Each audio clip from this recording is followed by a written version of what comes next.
Oh, see when you get to 74, 75, what do you have? Yeah, I think one of them is one of them is censored.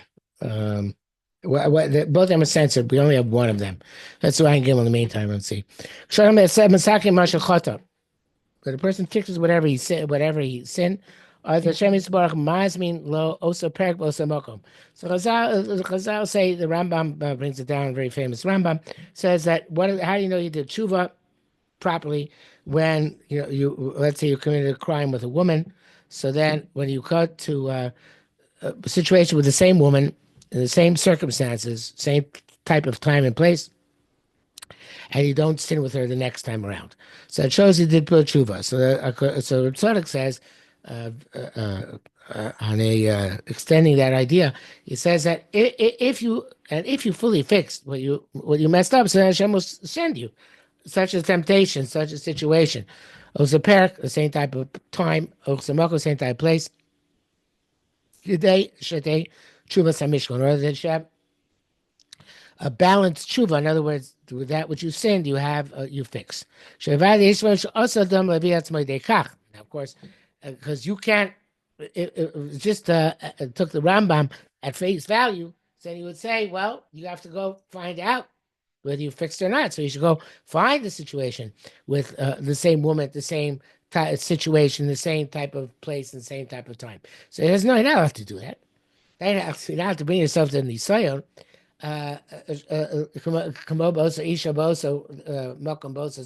You can't bring yourself to a situation that because Yavel Yisrael Yichud, because the way you got there in the first place was by violating the prohibition of being secluded with a woman. So we're not going to tell you to go seclude yourself with a woman to check out it, make sure you did tshuva. Obviously not. Rather, I'm sorry. Rakashen so Mazmilo. Shem's what's going to bring this about him. Oh, no, because it's something similar to this. Hashem is not going to bring him into the situation. It says not going to bring him in the situation unless he knows he's not going to stumble again, which is an interesting thing. First time around, Hashem could test you, and that's even though you're going to fail. But the second time around, evidently Hashem is not going to test you unless he knows you're not going to fail. He doesn't bring back the same situation unless he wants to show you that your tshuva is successful. Therefore, Kasher Hashem is Hashem puts him in such a situation, whose simon it's a sign. Let's say this is not 74, it's 73. Who sees orchestration of events as part of tshuva? I'm not sure. You're asking about Tzadok, who lives without the Hashem bends events to test the soul. Everybody, it seems, with a massive divine feedback loop of sin, tshuva, re-encounter, rectification, reinstatement. Hashem. I mean, is that quite obvious in what we just saw? I think that's pretty obvious. Okay, so so when Hashem brings him into that situation, Hashem is Hashem, so who's Simon Shekvar Nitkan. This God B'Chubas is Chubas accepted. Hashem was up in Sanhedrin. That's what Chazal say in Sanhedrin. Because somebody was a shochet or a butcher, and he sold treif as kosher, which of course was cheating, lying, and besides that, causing people to violate prohibitions. So what is his tshuva? So his tshuva is that he finds a lost object, and he gives it back without making any money on it. Even though he could charge the loser for a finder's fee for having returned him and ask for a reward, he doesn't. He just returns without any hope of reward. So Tzadok says, okay, you can't, obviously, if the point was that you have to put yourself in the same situation, how are you supposed to put yourself in the same situation and find a lost object? Lost objects come to you. You don't go to lost objects. So therefore, it must be that Hashem Yisrael will send you at the right time and place the lost object to get back without any hope of getting compensated, and that's your sign that you did tshuva, right? Varei ein biyadam imei motzi aveda. Well, varei ein biyadam don't have the capacity to just find lost objects. Imei motzi aveda mayasu. They don't find a lost object. What are they going to do? How do they show that they did tshuva? But whether in the tshuva it's true, has siman Hashem Yisbarach mazmilam kach. This is the siman that Hashem brings them to this situation. And when they come across this, who siman shechubas emes is a sign that tshuva is true. But kach b'gei chazi shechata. So this actually was yesterday's Haftorah. Haftorah Parshas Mitzorah. So Gehazi was Elisha's servant, and he sinned, and he took went back to Naaman, whom Elisha had cured of tsaras, and Elisha said, "I'm not taking any gifts from you." And Gehazi went back and demanded the gifts from Naaman, who was this non-Jewish general from Syria. And as a result, Elisha punished him and with tsaras, with leprosy. And he said, "You are going to be a Metzorah, you and your children for all generations." And this yesterday's Haftorah talks about the four Mitzoraim outside the gate of Shomron, where there was a tremendous siege, which the people from Aram were laying against Shomron, against Samaria, and there was tremendous famine, tremendous hunger, and people were dying of starvation. And these Mitzoraim, who were four lepers who were outside the city, Gehazi was one of them, and his three children. They said, okay, we're not going to be able to survive like this, so we might as well just go to the armed camp of the Aramites and fall on their mercy.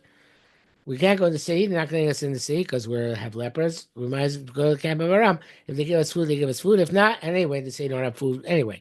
So give the go to Aram. If they give us food, they give us food. If not, they kill us. We're going to die anyway, so might as well try it out. And then they go to the camp of Aram, and they find a miracle has occurred, and all the people from the enemy camp, have fled because Hashem made tremendous sounds during the night, and they thought the enemies, allies of the Jews, were coming to wage war against them. So they all fled and left all behind all their food, and then these Mitzrayim, Gehazi and his children, go to the gates of Samaria and let the people know, and the famine is over because everybody rushes out and gets food from the armed camp of the Aramites.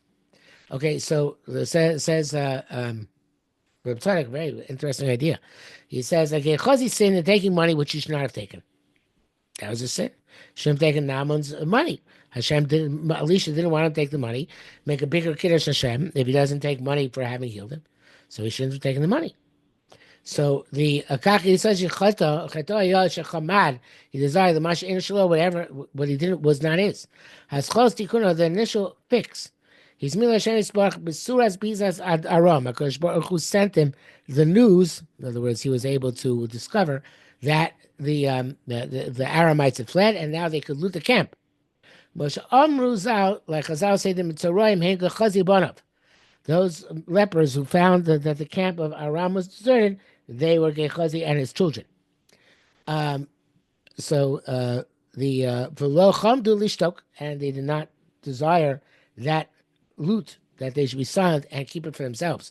I think it was too much to think for themselves anyway. I think but in any event, but they went immediately and told the people of the city. That's what it was. I'm sorry because they didn't have the desire to remain silent and increase the loot which they took for themselves, because they thought that would be sinful. Like it says in the Haftorah, in the Navi, it says, right? We're going to be taken by sin, or we're going to be found sinning if we don't actually, do what we're supposed to do, which is to let everybody know that the salvation is here. So he says that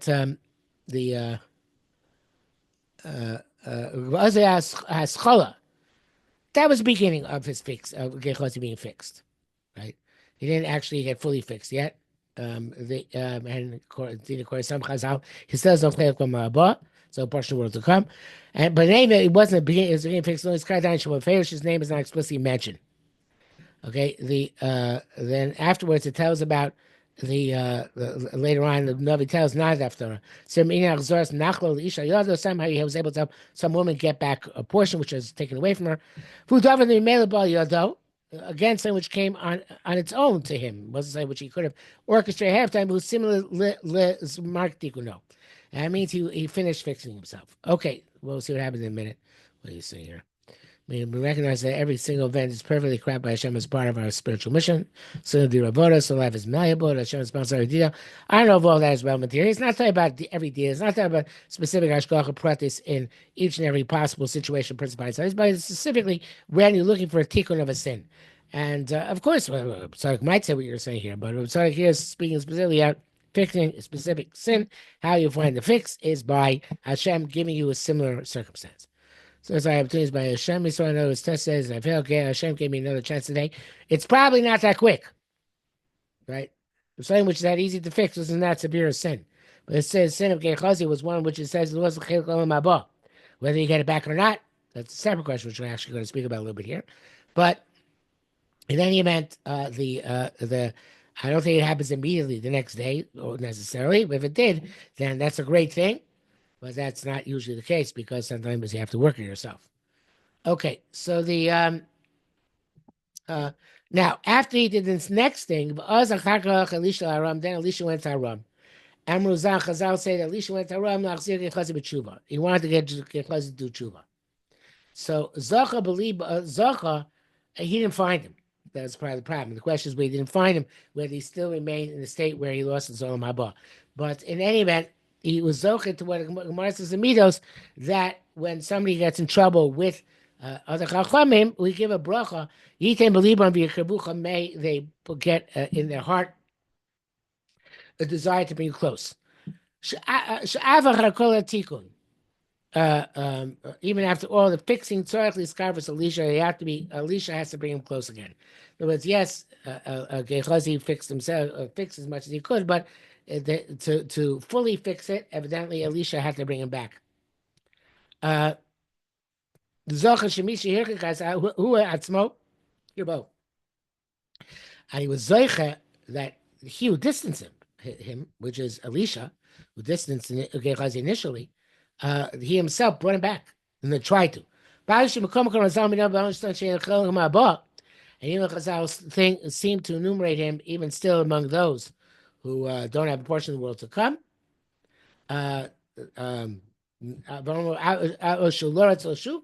they said, I guess they said, I don't remember this. I guess they said they found Gechazi because they didn't want to do tshuva.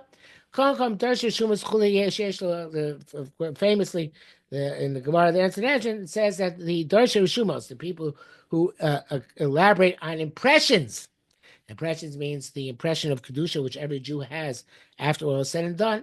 I mean, many other things, but that's one interpretations. So they say all the people enumerated there in the Mishnah Sanhedrin, no portion worth to come, have a portion worth to come, and Gechazi as well.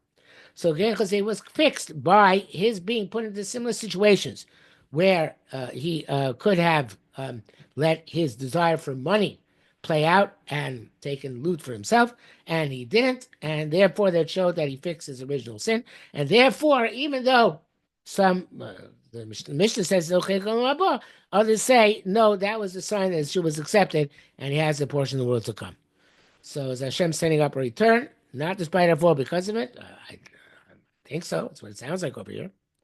Okay, let's go. Let's see the next piece. I have to scan it and put it up. So I'm going to pause the recording for a minute.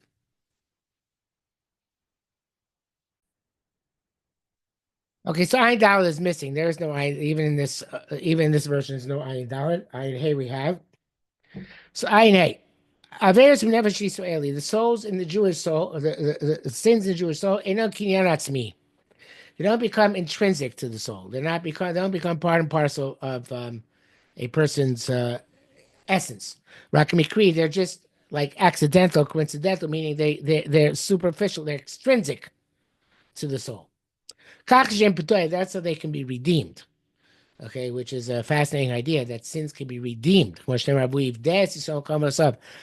redeems Jews from all of their sins. What does it mean redeem? Right? Redeem means like I have something which is holy and I redeem it. So that's not the same thing as tshuva. So what does it mean that souls can be redeemed? So the Averis can be redeemed. Normally it's talking about Kmo Kedushas Damim.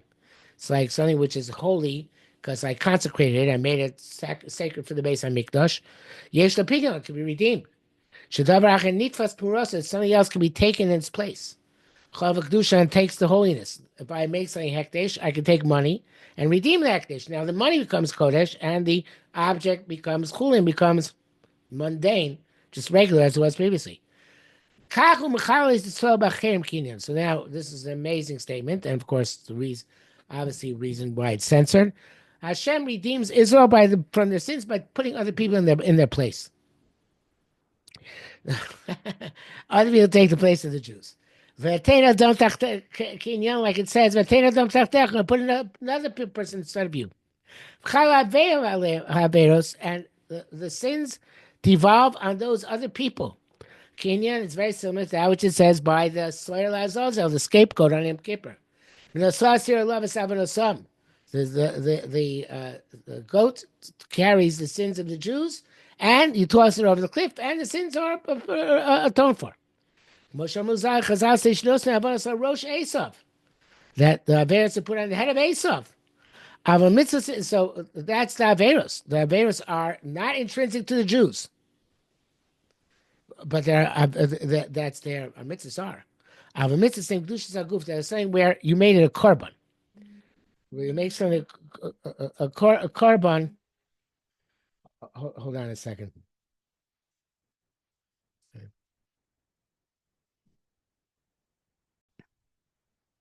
Okay, so it puts together, but mitzvah kedusha guf and opinion is like a korban which if it gets a mum, if a korban gets a sacrificial animal gets a blemish, you can redeem it. But if it doesn't get a blemish, you can't redeem it. And even redeem it, it still retains holiness. You can't shear it, you can't work with it. There's certain things you can do with it, like eat it, specifically eating it. But that's about it. And so kedusha guf never fully falls off, and it only falls off if there's a real it gets a move. So the Elam there's no redemption. Which cause he says hetain ish as kolham beso ba'ava. So he gives all of his house for love. Does you can't buy love with money. And there's a famous Shuvas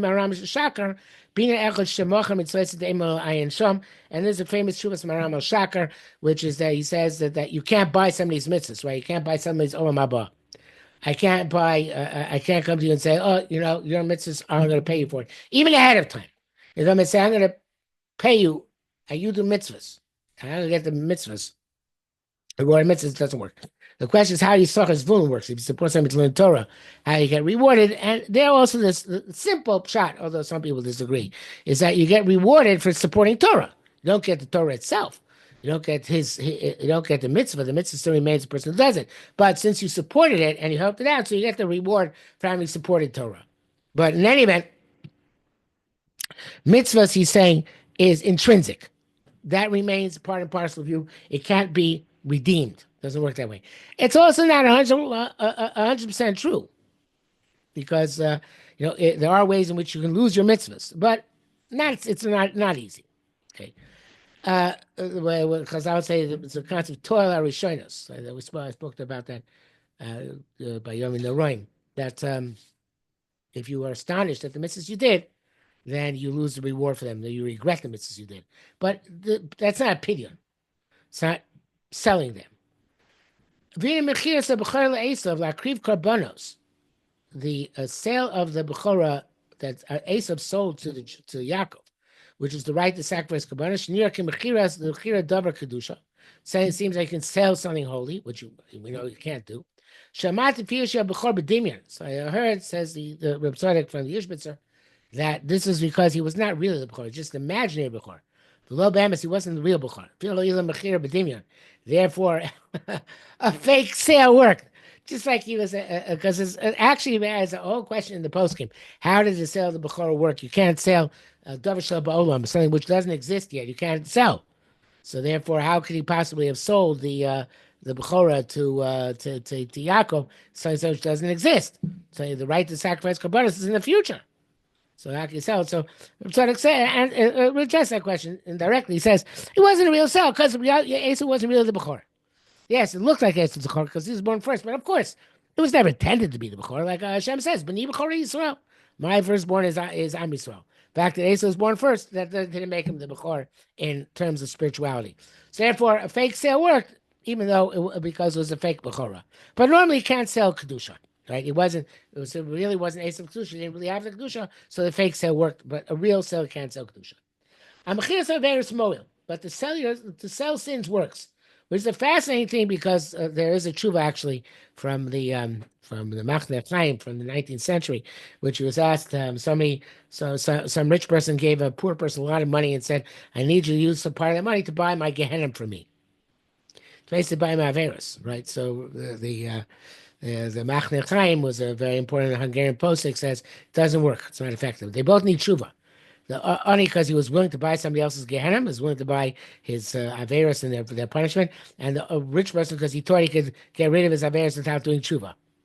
But so it says it doesn't work. So Tzadok seems to say it does work.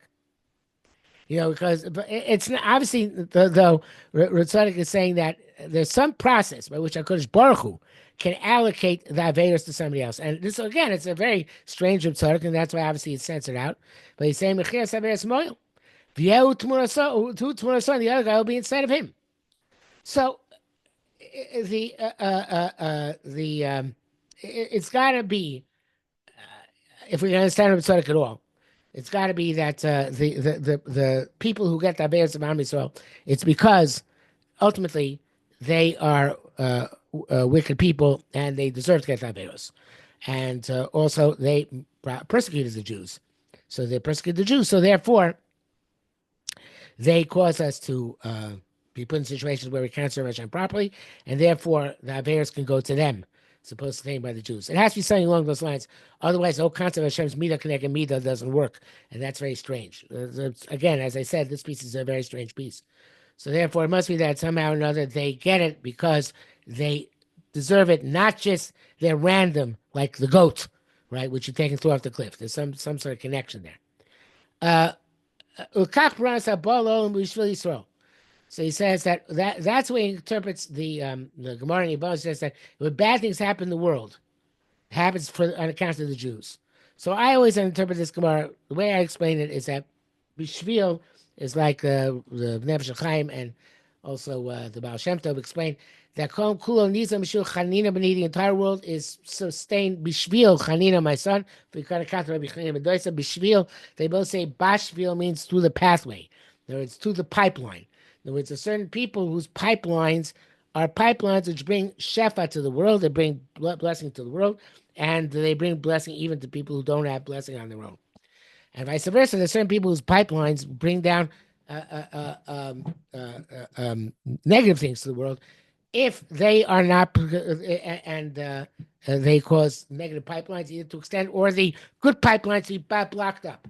So the Jews with our mitzvahs and Averis, it's not that the bad things happen to non-Jews because of us, like some people say, and which we don't believe to be true, that tsunamis occur to non-Jews because the Jews deserve to be punished, and God afflicts the non-Jews instead of the Jews. I find that to be very objectionable, and I don't think that that's true. But rather, if the Jews had been functioning properly, no tsunamis would have occurred. There would have been no shvil, no pathway for a tsunami, for a bad thing to happen in the world. So if the bad thing happened in the world, so therefore it must be that the Jews, the Jews are not, our shvil, our pipeline was not functioning properly. So, but the way he's saying it, he's saying that if the Jews do bad, the non-Jews suffer as the pidyon for Am Yisrael. Okay, he's saying it sounds like much more like the conventional way of understanding. All of the non-Jews are also part of our pidyon. But he's saying it's not quite the same thing. He's saying we get the Puranas too. It's not again, they get it also. Okay, well, I'm not sure. Sounds like he's really saying that the nations of the world, because Am Yisrael deserves punishment, and again, the way I understand, even according to Tzadok, it must mean they deserve some sort of punishment also. It's just that their punishment is greater because they haven't helped Am Yisrael to accomplish what they're supposed to accomplish, and they've hindered Am Yisrael from accomplishing what they're supposed to accomplish. It must be something along those lines. Anyway, again, as I'm going to say, I've said several times already, you see why this is a very dangerous piece. And the reward that Am Yisrael gets as their hidden reward, the nation world have no portion.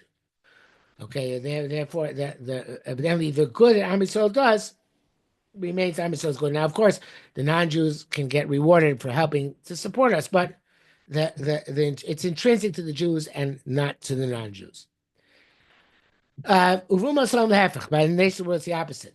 And you could say it's referring to all non-Jews, even those people who believe in God. I prefer not to say that, although I can't skip shot in Reb Tzadok this way.